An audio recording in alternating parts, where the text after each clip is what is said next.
कातिल दुल्हन पर नया खुलासा। प्रगति की मुंह दिखाए के रुपए और जेवर सुरक्षित, बड़े भाई ने खोला चौंकाने वाला राज। मैनपुरी के हाइड्रा कारोबारी दिलीप यादव की हत्या में शामिल पत्नी प्रगति के प्रेमी अनुराग यादव के घर पर सन्नाटा पसरा हुआ है। हत्याकांड में उसके शामिल होने और जेल जाने के बाद से घर में कोई बड़ा नहीं है। डर से पिता भी घर से फरार है। इसे लेकर गांव में चर्चा भी है। घर में अकेली बहन भी किसी से बात नहीं कर रही। पुलिस अनुराग को जेल भेज चुकी है। फफूंद थाना के गांव सियापुर निवासी हत्यारोपी अनुराग यादव उर्फ बबलू उर्फ मनोज कुमार ही घटना का मुख्य बताया जा रहा है। बेटे की करतूत सामने आने के बाद उसका पिता घर से फरार है। अनुराग 2 बहनों का इकलौता बड़ा भाई है। उसकी एक बहन बबली की शादी कन्नौज के उमरदा में हुई है। वह वहीं रहती है। छोटी बहन पप्पी ही घर में अकेली है। अपने भाई की गिरफ्तारी और पिता की फरारी से वे भी दहशत में हैं। वे किसी से बात नहीं कर रही हैं। बुधवार को गांव में चर्चा रही कि इसके रिश्ते का एक भाई ब्लॉक भाग्यनगर की ही एक ग्राम पंचायत का प्रधान है। वह भी आपराधिक प्रवृत्ति का बताया जा रहा है। प्रधान का छोटा भाई भी आपराधिक किस्म का है। अनुराग और उसका मौसेरा भाई ग्राम प्रधान और उसका छोटा भाई घटना से 2 दिन पहले और बाद में सियापुर में देखे गए हैं। दिलीप की हत्या के आरोपी उसकी पत्नी प्रगति के शूटर को पैसे देने की बात गांव के लोगों के गले नहीं उतर रही है। प्रगति के बड़े भाई आलोक यादव ने बताया कि जयमाल और मुंह दिखाई में लगभग 32,000 रूपए बहन को मिला था। उसमें से लगभग 25,000 रूपया सुरक्षित रखा है।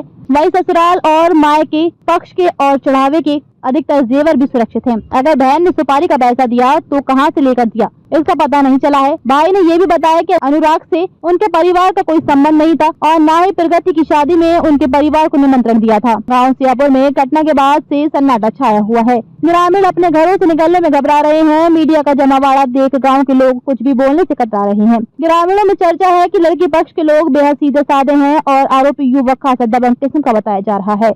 उसके बाद क्षेत्र के आपराधिक प्रवृत्ति के लोगों का आना जाना था। चर्चा है कि भले ही आरोपी युवक जेल पहुंच गया हो, लेकिन कोई भी बोलने से कतरा रहा है। पति की हत्या के आरोपी प्रगति के घर पर भी सन्नाटा पसरा है। गांव में मेन रोड किनारे बने 2 मंजिला मकान के बाहर बुधवार को पूरी तरह सन्नाटा पसरा दिखा। उसके बुजुर्ग बीमार माता पिता घर के अंदर है। उन्होंने वारदात की जानकारी नहीं दी गई है। बड़ा भाई आलोक ही घर में है। आलोक और उसके छोटे भाई आशुतोष की पत्नियां बीमार हैं। आलोक की पत्नी सावित्री देवी औरैया के एक अस्पताल में है। आशुतोष की पत्नी रागिनी को आगरा के एक अस्पताल में भर्ती कराया गया है। छोटा भाई संतोष प्रगति की ससुराल मैनपुरी के भोगांव स्थित नगला दीपा में है। दिलीप यादव की हत्या का आरोपी गांव सियापुर निवासी अनुराग उर्फ बबलू बेहद शातिर बताया जा रहा है। इसका अपने ही गाँव के किसी परिवार में आना जाना नहीं था, न ही किसी से करीबी थी। इसके पिता का भी गाँव वालों से ज्यादा मेल जोल नहीं है। गांव के लोग कहते हैं कि अनुराग के गांव में किसी से अच्छे संबंध भी नहीं है, जिसकी वजह से ग्रामीण भी इसके परिवार से संबंध नहीं रखते थे। इसको क्षेत्र में 3 नामों अनुराग, बबलू और मनोज कुमार के नाम से जाना जाता है। गांव की वोटर लिस्ट में इसका नाम मनोज नारायण के नाम से दर्ज है। गांव में चर्चाएं हैं कि इसके पास खुद की बाइक भी नहीं है, लेकिन रोजाना बुलेट और स्कॉर्पियो से गांव में आकर रुतबे का दिखावा करता था। लोगों में चर्चा रही कि इसके संबंध भी क्षेत्र के आपराधिक किस्म के लोगों से हैं। उनके पास 12 हाइड्रा और 10 क्रेन है। दिलीप औरैया में रहकर औरैया और कन्नौज में काम देखता था। वहीं प्रगति का परिवार भी पैसे से मजबूत बताया गया है। उज्जैन में उनका एक स्कूल संचालित होता है। हत्या के मामले में पुलिस सीसीटीवी फुटेज खंगाल रही थी। इसी दौरान सुपारी के रुपयों के लेन देन की सूचना पर शनिवार को पुलिस ने हरपुरा के पास छापा मारा।